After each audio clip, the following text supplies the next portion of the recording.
Hello बच्चों, let's see the question. The question is here. The number of isomeric tetraenes not containing sp hybridized carbon atom that can be formed from the following reaction sequence. So we have, there is an alkyne and then we have an alkene. We are reacting it with sodium in liquid ammonia, then Br2 excess and then alcoholic fuels. So let's have a look first of all the key concept that we have to use in this question. सो की concept जो हमारा use होगा वो use होगा हमारे पास reactions of alkyne and alkene. Alkyne and alkene, इसकी reactions हमें यूज करनी है. तो आइए सबसे पहले देखते हैं क्या किस तरीके से होगा. सबसे पहले हमें ये दे रखा है कंपाउंड, इसमें अंदर है एल्कीन, बाहर है हमारे पास, यहाँ पे हम देख सकते हैं ये यहाँ पे ट्रिपल बॉन्ड है ये. तो यहाँ पर फर्स्ट ऑफ ऑल सबसे पहले हमें जो फर्स्ट स्टेप है रिएक्शन करानी है वो करानी है सोडियम इन लिक्विड अमोनिया से. अब सोडियम लिक्विड अमोनिया क्या करता है, ये हमारे पास बनाता है ट्रांस एल्कीन. तो यहाँ पे जो प्रोडक्ट बनेगा वो बनेगा ट्रांस एल्कीन, और ये जो एल्कीन है वो एज इट इज रहेगी. तो नेक्स्ट पेज पे फर्स्ट स्टेप का प्रोडक्ट ड्रॉ कर लेते हैं. तो यहाँ पे 6 member ring will remain intact as it is. अब यहाँ पर जो है ये हमारे पास फर्स्ट कार्बन, यहाँ पर जो है हमारे पास एक बन जाएगी ट्रांस एल्कीन. तो ये हमारे पास बन गई ट्रांस एल्कीन. तो यहाँ पे मैं इसको लिख सकता हूँ, ये है मेरे पास ट्रांस एल्कीन. अब ये मेरी ट्रांस एल्कीन बन गई है. ओके, नाउ अब क्या करना है, अब यहाँ पे रिएक्शन करानी है हमें Br2 एक्सेस से, मतलब ब्रोमीन से रिएक्शन करानी है एक्सेस में. तो यहाँ पर है Br2 एक्सेस. तो यहाँ पे Br2 मतलब ऐड होगा, तो यहाँ पे ये इलेक्ट्रोफिलिक एडिशन रिएक्शन. और जब भी ब्रोमीन का एडिशन होता है उस एडिशन को हम कहते हैं एंटी एडिशन. यहाँ पे जो एडिशन होगा एंटी, मतलब दोनों जो ब्रोमीन होंगे वो एक दूसरे से ऑपोजिट प्लेन में होंगे. कैसे, आइए ड्रॉ करते हैं. तो, तो यहाँ पे इसको ड्रॉ करूं अगर मैं, ये मेरे पास, तो यहाँ पे अगर मैं इस वाले पे मान लेता हूँ ये मेरे पास डैश पर आ रहा है, ये वेज में आ रहा है, तो यहाँ पे मेरे पास ये डैश में आएगा ब्रोमीन. सिमिलरली मैं ये भी कह सकता हूँ अगर ये मेरा डैश में आ रहा है तो यहाँ पे जो ब्रोमीन है वो मेरा वेज में आएगा. तो इस this is what do we mean by anti addition, के यहाँ पे क्या हो रही है, एंटी एडिशन हो रही है बर्च रिडक्शन में. यहाँ पे ट्रांस एल्कीन जो बनी है वो इस तरीके से बनती है. ठीक है जी.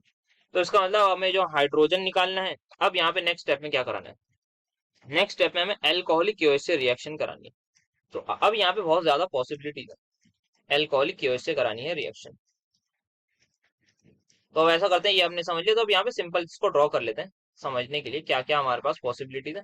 उन सारी पॉसिबिलिटीज को देखते हैं क्या कर सकते हैं. तो यहाँ पे मैं सिंपल बी आर यहाँ लगा देता हूँ, एक बी आर यहाँ लगा देता हूँ, देन एक बी आर यहाँ लगा दिया, एंड फाइनली एक बी आर यहाँ लगा दिया. अब यहाँ पे एल्कोहलिक क्यूएच क्या करेगा, हमारे पास बी आर को निकालेगा, एल्कीन बना देगा.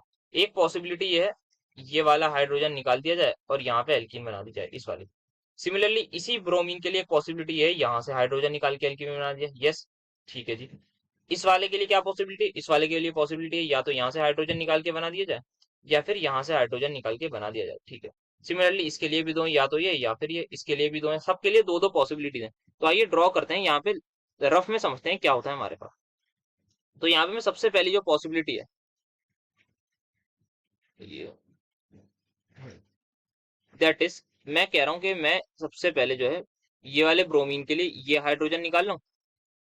तो यहाँ पे मैं निकाल लिया, तो यहाँ पे मेरी एल्कीन बन जाएगी. और यहाँ पे जो बी आर है ये बी आर भी मेरा रिमूव हो जाएगा. सपोज कर लेते हैं ये बी आर रिमूव हो जाएगा, जो एल्कोहलिक क्यूएच है उसने बहुत ज्यादा पावरफुल यहाँ पे जो ये हाइड्रोजन है इसको बहुत ज्यादा निकाल दिया, हमने हाई टेम्परेचर ले लिया. वैसे नॉर्मली पॉसिबल नहीं होती रिएक्शन, बट सपोज ये पॉसिबल हो गई. तो यहाँ पे जैसे ट्रिपल बॉन्ड अगर आएगा, इफ इन केस यहाँ पे ट्रिपल बॉन्ड आ गया है, ये हमारे पास रिंग के अंदर ट्रिपल बॉन्ड आ गया है, तो यहाँ पे ये इसकी हाइब्रिडाइजेशन हो जाएगी sp हाइब्रिडाइज. तो यहाँ पे ये तो पॉसिबल नहीं है सबसे पहले कि हमारे पास sp हाइब्रिडाइजेशन हो जाएगी. तो यहाँ पे सपोज हमने क्या करा, तो अब यहाँ पे दूसरा कंडीशन लेते हैं, यहाँ पे br लगा दिया, दैट इज डबल बॉन्ड लगा दिया. सिमिलरली हमने यहाँ पर भी डबल बॉन्ड लगा दिया, तो यहाँ पे ये, यहाँ पे एक इन बन गई, यहाँ पे एक एल्कीन बन गई. ठीक है, यहाँ पे ये पॉसिबिलिटी थी हमारी. बट यहाँ पे जो है ये जो कार्बन है ये कार्बन हो गया इस वक्त sp हाइब्रिडाइज, तो ये भी पॉसिबिलिटी नहीं होगी.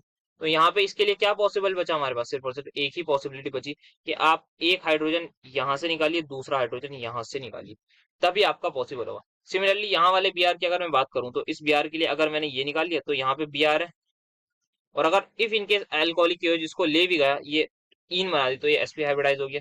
सिमिलरली यहाँ से निकाला तो यहाँ पे भी sp हाइब्रिडाइज हो गया ये कार्बन। तो ये भी पॉसिबिलिटीज हमारे पास से चली गई। तो यहाँ पे हम ये नहीं बना सकते, तो क्या पॉसिबिलिटी बची, इस वाले बी आर के लिए यहाँ से हाइड्रोजन निकालिए, और यहाँ से आप इस वाले ये नहीं निकाल सकते तो आप, क्योंकि sp हाइब्रिडाइज हो जाएगा again, तो यहाँ से ये निकालिए। तो ये हमारे पास एक ही पॉसिबिलिटी बची है, क्या हमारा फाइनल प्रोडक्ट होगा। So this is my final possibility कि हमारे पास ये ही प्रोडक्ट बनेगा। और ये क्या टेट्राइन है, यस है, बिकॉज इसमें 4 डबल बॉन्ड्स हैं। तो due to these 4 double bonds इसको हम कह रहे हैं टेट्राइन। अब यहाँ पे पूछा गया है आइसोमेरिक वर्ड, तो यहाँ पे कितना ज्यादा सिग्निफिकेंस था इस sp हाइब्रिडाइज वर्ड का, साथ में टेट्राइन का। और अब हमारे पास जो है sp हाइब्रिडाइज नहीं लेना है, तो हमने एल्कीन वाले को या फिर साथ साथ डबल बॉन्ड नहीं कंसिडर किया। अब यहाँ पे जो फाइनल प्रोडक्ट है उसके देखते हैं कितने प्रोडक्ट बनेंगे, क्या एक से ज्यादा पॉसिबल है, आइए समझते हैं इसको। तो फाइनल प्रोडक्ट जो बना था एक बार, अच्छा तो यहाँ पे ओके,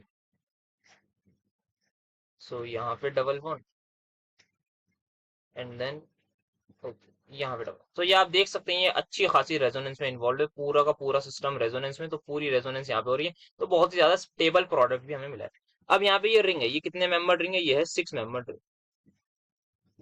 क्या 6 मेंबर्ड रिंग में ज्योमेट्रिकल आइसोमेरिज्म पॉसिबल है? तो यहाँ पे जो है ज्योमेट्रिकल आइसोमेरिज्म नहीं होगा, ठीक है, तो यहाँ ज्योमेट्रिकल आइसोमेरिज्म नहीं होगा। तो यहाँ पे अब हम बात करने जा रहे हैं अपने आइसोमर्स की। सिमिलरली अब इस वाले की बात करें, यहाँ पे एक हाइड्रोजन है, यहाँ पर एक हाइड्रोजन, तो यहाँ पे ये भी ज्योमेट्रिकल आइसोमेरिज्म एग्जिस्ट नहीं करेगा, बिकॉज दोनों पर सेम ग्रुप आ गए। बट ये वाली जो एल्कीन है ये जीआई एग्जिबिट करेगी, तो ड्यू टू दिस एल्कीन हमारे पास दो पॉसिबिलिटी आ गई, एक बनेगी हमारी ट्रांस एल्कीन इसी की, और साथ में बन जाएगी सिस एल्कीन। तो यहाँ पे जो है इसके दो आइसोमर्स बनेंगे ड्यू टू दिस एल्कीन हमारे पास। ट्रांस बनेगा, सिस बनेगा, तो कितने प्रोडक्ट होंगे आइसोमेरिक, तो हमारे पास वो होंगे 2 प्रोडक्ट। तो नंबर ऑफ आइसोमेरिक टेट्राइंस, टेट्राइन मतलब 4 डबल बॉन्ड, तो 1 2 3 4 डबल बॉन्ड है, एक ट्रांस बनेगा, एक सिस बनेगा ड्यू टू दिस वाली डबल बॉन्ड। ये ध्यान रखना है, सिर्फ और सिर्फ इसी डबल बॉन्ड की वजह से बन रहा है, बाकी किसी की वजह से ज्योमेट्रिकल आइसोमेरिज्म नहीं होगा, 6 मेंबर रिंग में नहीं होता हमारे पास। यहाँ पे दोनों हाइड्रोजन सेम है, तो यहाँ पर भी नहीं होगा, सिर्फ और सिर्फ इसकी वजह से होगा। तो टोटल नंबर ऑफ आइसोमेरिक जो बन रहा है वो हमारे बन रहे हैं 2। तो final answer is going to be 2। I hope you understood it well, best of luck.